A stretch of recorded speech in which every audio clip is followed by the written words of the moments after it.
இன்னைக்கு எங்கால தூங்கி ஏஞ்சு கண்ண முழிச்சோடனே கூடைய தூக்கிட்டு கறி கடைக்கு கிளம்பிட்டாருங்க. எதற்கு இந்த அவசரம்னு கேட்டா, மட்டன் சாப்பிட்டு ரொம்ப நாள் ஆச்சு. நான் காலையிலேயே போனா ஃப்ரெஷ்ஷா கிடைக்கும் வாங்கிட்டு வந்துடுறேன்னாரு.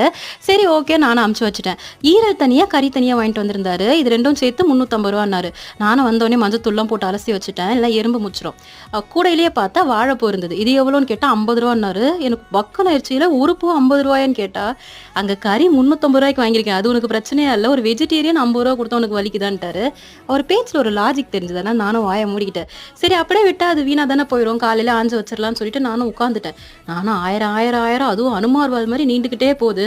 என் பாப்பா வேற நடுவில் எனக்கும் சொல்லி கொடுமா, நானும் பிச்சு தரேன்னா. சரி அவளுக்கும் சொல்லி கொடுத்து ஒரு வழியா ஆஞ்சு முடிச்சாச்சு.